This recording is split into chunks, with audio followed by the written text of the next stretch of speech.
Hey everyone, welcome to the program WRSA Radio. I'm your host G1. As always, I hope you're having a good week. I am back this week after a brief pause last week due to some commitments in other directions that kind of kept me from doing a show. I was doing a little bit of a travel around and just did not. I knew I wasn't going to be able to get to it. But so once again, this week is one of those weeks that I don't really have to struggle to figure out what a topic is going to be for the show.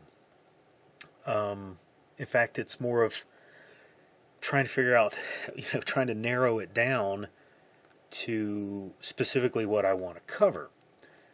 We've got a lot of things going on right now out there, and from a lot of different directions, different avenues, different things popping up. But I want to focus on something that I see emerging in the rightosphere, and it's something that I think is,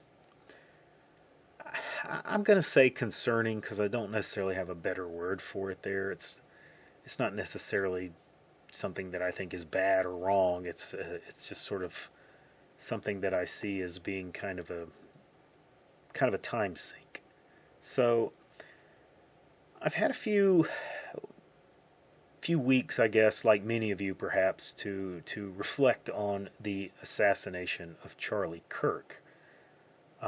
Many people have decided almost from the very get-go to kind of go into analysis mode. And begin breaking apart the videos that popped up, right after the event. And they're going over them in just intricate detail, just trying to find something that they see as anomalous, something that does not fit, something that's not right, and perhaps indicates that there was some greater force or presence or something else going on in that event, and it's bigger than what we're being told. It's being concealed from us. It's something that's hidden. You get me. You get me there. As most of you likely know, I'm in favor of asking questions and looking for deeper levels of events. I talk about that a lot on the show. I go into it a lot. I don't necessarily want to say fan of conspiracies, but it's something that I certainly do put time into and do follow and do dig around into the presence of dark, sinister forces that might be behind something. In this case, however, I want to go on record here and say that I think that ultimately it's a futile venture to try and go down this route for a couple of reasons. First off, and really the biggest one, is I just don't see anything there. And let me kind of dig into a bit on this and expound on it. People, for example, immediately jump to the idea, the notion that something was off with this event because they think that, well, the rifle shot was somehow from this great distance or this very difficult thing. And I have to imagine for like the average, I don't know, hunter, the average shooter, maybe that does seem like a long distance. The range on the shot was approximately 130 yards, somewhere right around in there.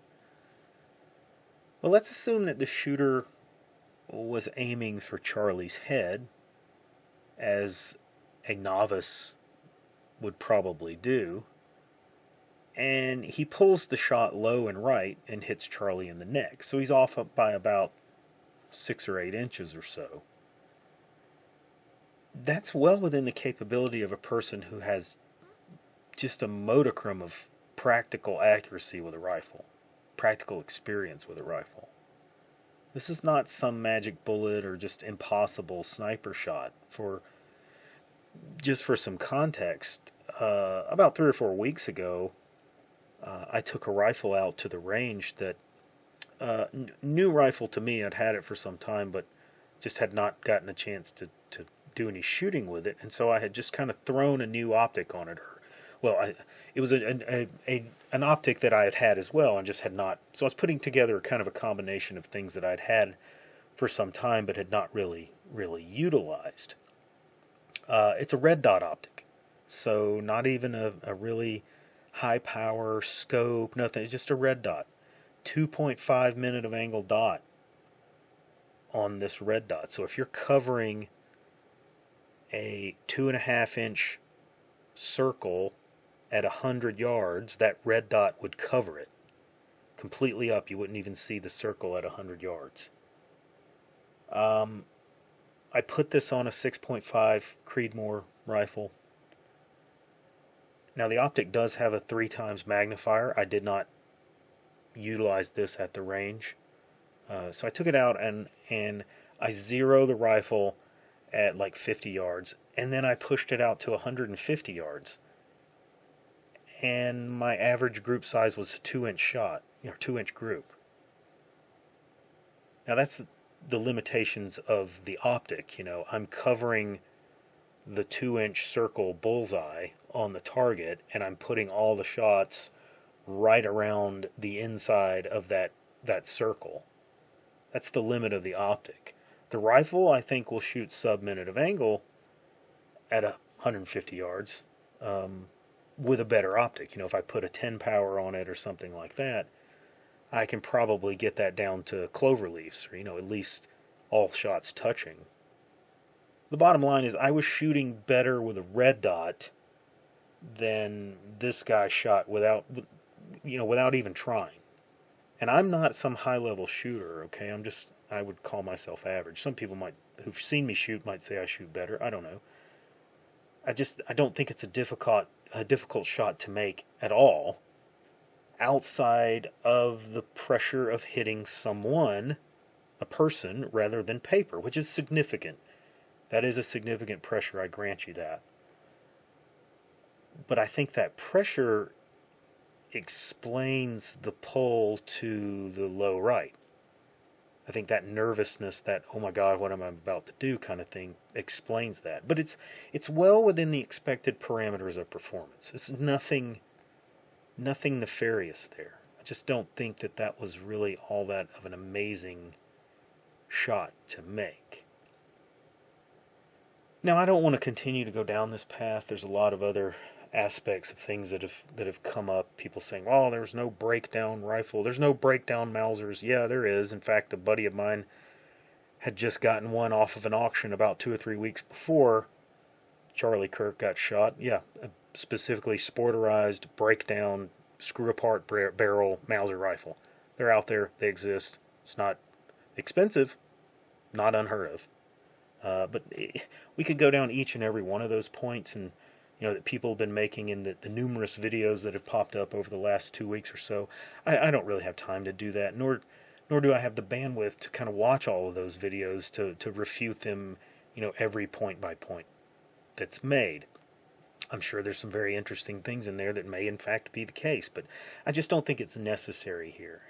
I'm sure you'll see countless things that you think don't, add up. This just doesn't add up. And I'm not going to do all that because I think that's missing the bigger picture. The problem is that people have this mental expectation and this mental framework for how they think something is going to happen. And they look at this event and they try to force that event into this mental image of what, quote unquote, should have occurred. And when they see something that doesn't fit their impression or their framework, they just automatically assume that the problem is with that detail and not their image or framework. Now, their idea of what should have happened is perfect in every way. And if reality does not fit that model, then there must be some conspiracy or nefarious action at play. And folks, that's just not the way it is. That's not reality.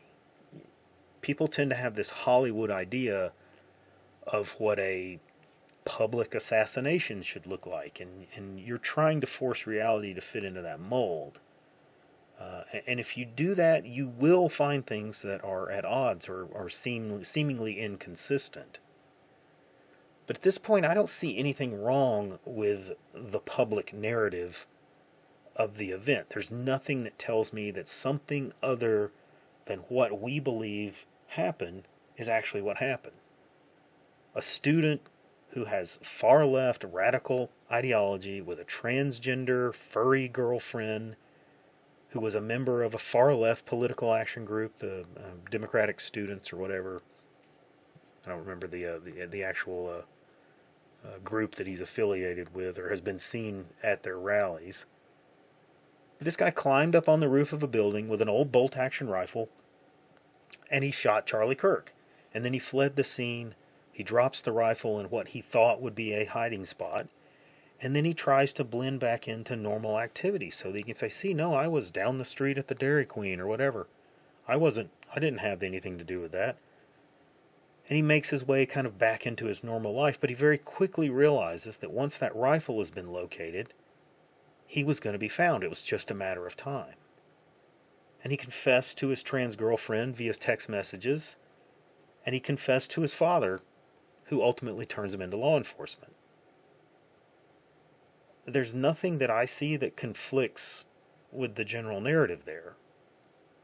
Now, some of the specific details might be slightly off in terms of what we think might have happened, or what the FBI has told us, or the government's told us, versus what maybe actually did happen. Maybe he did take the rifle apart and put it in a bag. Maybe he had stuck it down his pants leg. All those things, those are possibilities. But in general, the overall idea, timeline, all of those things, I just don't see anything that significantly conflicts with that. I'm open to other possibilities. Given that we had a second man who distracted the police, who later turned out to possess child pornography on his phone, by the way, which is wow. But I think it's entirely possible that others were involved willingly prior to the event. And I think, more people could be arrested as the investigation continues.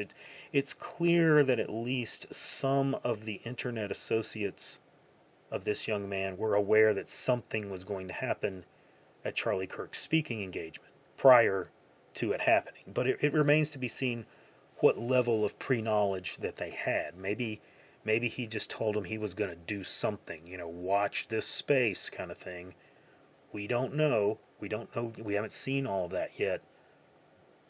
But I think it's very clear, based off of statements that were quotes or comments that were put into place on message boards prior to the event, indicate that these people had prior knowledge. I suspect that this young man is part of a larger conversation that has been taking place in some online group, and there's some level of coordination in play with some of these other events. Like, I think the key element here is the old bolt-action rifle. We see that pop up again with the phrases that have been scribbled onto ammunition. That's something that's popped up again. The shooter at the ICE facility also had an old bolt-action rifle that he used to take his shots. So I believe that it will be seen ultimately that he was also part of some online community, and it's most likely at least affiliated with or in some connection with the same guy that did the Charlie Kirk shooting. And that's me speculating on that, however. But that's the extent of my speculation at this point, because I just don't really see anything beyond that. Now, the second reason that I think that this is kind of a futile effort, kind of plays off of the first, is ultimately the roads all lead to the same place. And what do I mean by that? Well, if we go down the path of some alternative theory in the case, it kind of implies that there's a larger deep state group that is behind this. There's a force moving in the background, and they're attempting to place the blame on a patsy to kind of draw attention away from them. But the problem with this idea, which, sure, I could be wrong, that may in fact be true. Maybe that is what it is. Maybe this guy is a patsy. But the problem with this is we already know who they are.